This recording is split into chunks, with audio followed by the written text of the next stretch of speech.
Hello everyone, maths मंत्रा में आपका स्वागत है। आज हम standard 8 chapter number 4 data handling से स्टार्ट कर रहे हैं। डेटा हैंडलिंग में क्वेश्चन नंबर 4 से ड्रॉ ए बार ग्राफ। इसमें मैंने पहले से एक ग्राफ ड्रॉ कर लिया है क्योंकि ग्राफ को शो करना बहुत मुश्किल हो रहा था, इसलिए पहले से ड्रॉ कर लिया है। आपको स्टैंडर्ड दिया गया है क्लास 6, 7, 8, 9, 10, 11, 12। नंबर ऑफ़ स्टूडेंट दिए गए हैं। 6th में है आपके पास 130, 7th में 120, 8th में 135, 9 में 130, 10 में 150, 11 में 80 और 12 में 75। अब ये देखो, ये 10 से डिवाइड हो जा रहे हैं सब, तो हमने स्केल जो ले लिया 1 यूनिट इक्वल टू 10 स्टूडेंट्स। तो ये हमने इस तरीके से नीचे हमने स्टैंडर्ड लिखा है 6, 7, 8, 9, 10। ग्राफ बनाने के लिए आपको इक्वल डिस्टेंस देना होता है। जैसे मैंने एक बॉक्स छोड़ दिया, उसमें सेकंड में बनाया, फिर एक छोड़ दिया, फिर ऐसे बनाया। जो जिग लाइन की दिख रही है वो आपकी रिप्रेजेंट कर रही है क्लास को। और यहाँ पर देखो, ये आपको दिख रहा होगा, ये वाला सिंबल, ये होता है किंक, KINK। मीन्स अगर हमें कोई नंबर स्किप करना है, मैंने 0 से बाद 10 आना चाहिए था, 20 आना चाहिए था, 30 आना चाहिए था, मैंने क्या कर दिया, स्किप कर दिया है, डायरेक्ट 40 लिखा है। तो इसको किंक बोलते हैं, KINK। अगर हम किसी नंबर्स को स्किप कर रहे हैं तो हम इस तरीके से जिग जैग जैसा बना सकते हैं। और फिर हम जो यूनिट है 1 यूनिट, वहाँ से हम स्टार्ट कर लेंगे। 40, 50, 60, 70, 80, 90, 100, 10, 110, 120, 130, 140, 150, इस तरीके से। क्योंकि ग्राफ इतना बड़ा नहीं है कि आप पूरा नंबर्स लिख पाते। अगर हम स्टार्ट करते 10 से तो ये नहीं हो पाता, इसलिए हमने नंबर्स को स्किप कर दिया। जो स्किप किया वो जिग जैग जो बनाया उसको हम किंक बोलते हैं। क्या बोलते हैं? किंक। Number of students. ये जो स्लीपिंग लाइन है, लेटी हुई लाइन को हम एक्स एक्सिस बोलते हैं। जो स्टैंडिंग लाइन है, जो खड़ी लाइन है, इसको वाई एक्सिस बोलते हैं। खड़ी लाइन को हम वर्टिकल बोलते हैं और जो स्लीपिंग लाइन है उसको हम हॉरिजेंटल बोलते हैं। वी फॉर वर्टिकल, वी हम खड़े ऐसे बनाते हैं ना, वी। तो इससे याद रखने का कि जो खड़ी लाइन है वो वर्टिकल लाइन कहलाती है। तो इस तरीके से हमने ग्राफ को बनाया है। स्टैंडर्ड 6 में 130 है, तो 130 आपको यहाँ पे रिप्रेजेंट कर रहा है। यहाँ तक हमने बना लिया इसको, ये जिगजैग। 7th क्लास में 120 है, तो ये 120 यहाँ पर है, ये यहाँ पर बनाया। 8th क्लास में 135 है, तो 135 10 के टेबल में नहीं आता, पर हमें मालूम है कि 130 और 140 के बीच में आएगा। तो इसके बीच में कितनी लाइन्स होती है? 10 लाइन्स होती है, जो आपके पास ग्राफ होगा। अगर 10 लाइन वाला है तो ठीक है, नहीं तो 5 लाइन्स वाला है तो आप क्या करेंगे, मिडल में जो 3rd नंबर पर होगी उस पर आप वो ड्रॉ कर देंगे। ठीक है, तो इस तरीके से वे 135 को रिप्रेजेंट करेगा। एक लाइन किसको, कितने को रिप्रेजेंट करेगी? 2 को। एक लाइन 2 को रिप्रेजेंट करेगी, उस हिसाब से आपको बनाना है। फिर है आपका 9th में 130 है, 10th में 150 है, 11th में 80 है और 12th में 75 है। वही 75 का भी आपको इसी तरीके से करना है कि जो 5 लाइन्स है उसके मिडल में आपको ले लेना है, तो आपको ये 75 मिल जाएगा। अगर 10 लाइन्स है जिस ग्राफ में, तो आप वो 5 लाइन्स पर ड्रॉ कर सकते हैं। तो ग्राफ भी 2 टाइप्स के आते हैं, एक में 5 लाइन्स होती है, एक में 10 लाइन्स होती है। ठीक है, और इस बेस पर हम इसके क्वेश्चन को सॉल्व करेंगे। अब इसका ये फर्स्ट क्वेश्चन है, what information is given by the bar graph.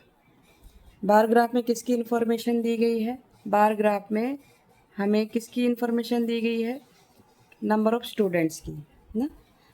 यहाँ पे लिखेंगे the bar graph, the bar graph shows the number of students। ये 6 स्टैंडर्ड में कितने स्टूडेंट्स हैं, 7th में कितने हैं, ये दी गई है number of students. In which standard is the number of student maximum. किस में मैक्सिमम थे? क्योंकि ग्राफ आप शो नहीं कर पाएंगे, ग्राफ शो करते हैं तो फिर क्वेश्चन छूट जाते हैं, क्वेश्चन शो नहीं हो पाएंगे, इसलिए इसी तरीके से हमें आपको को करना पड़ेगा। ग्राफ को ऑब्जर्व करते रहे, देखते रहे कि बार सबसे बड़ा बार कौन सा बना था हमारा, 10th स्टैंडर्ड का। तो 10th स्टैंडर्ड में कितने थे? इन विच स्टैंडर्ड, मतलब आपको यहाँ पर स्टैंडर्ड बताना है, कौन सा स्टैंडर्ड है वो? 10th standard. 10th standard, 10th। How many, कितने स्टूडेंट्स थे ये भी बताना है इसमें। It is 150 students. ठीक है, नेक्स्ट में in which standard is the number of students minimum, minimum किस में थे, जिसमें सबसे छोटा बार बना था वो था हमारा 12th स्टैंडर्ड। तो यहाँ लिखेंगे स्टैंडर्ड 12th, स्टैंडर्ड 12th है। और हाउ मैनी, कितने स्टूडेंट हैं उसमें, it is 75 students. Which two standards have the same number of students, कौन से स्टैंडर्ड में सेम स्टूडेंट दिख रहे थे, दोनों बार देखे सेम बना होगा, या फिर आप जो आपको टेबल गिवन है उसमें भी आप देख सकते हैं 130 आ रहा है, वो स्टैंडर्ड है 6 एंड 9। स्टैंडर्ड शॉर्ट में भी लिख सकते हैं स्टैंडर्ड 6 एंड स्टैंडर्ड 9। ठीक है, इस तरीके से। नेक्स्ट क्वेश्चन देखेंगे। नेक्स्ट क्वेश्चन है the profit made by A company in the first 4 months of the year 2003 and 2004 is represented by the given graph। आपके पास जो ग्राफ ऑलरेडी मेड है, बना हुआ है, इसको देखना है। स्केल दिया है 1 यूनिट इक्वल टू 10,000 और ईयर 2003 और 2004 में कंपैरिजन करना है। तो ये कहलाता है डबल बार ग्राफ, क्योंकि यहाँ पे डबल बार बने हुए हैं इस तरीके से, डबल बार। ठीक है, तो जो स्केल है वो है 10, 20, 30, 40, 50 इस तरीके से। मंथ्स दिए गए हैं यहाँ पर जनवरी, फरवरी, मार्च, अप्रैल। फर्स्ट क्वेश्चन है in which year 2004 in which month was the increase in profit maximum, maximum मतलब ज़्यादा, कौन से मंथ में प्रॉफिट हुआ है, 2004 में देखना है।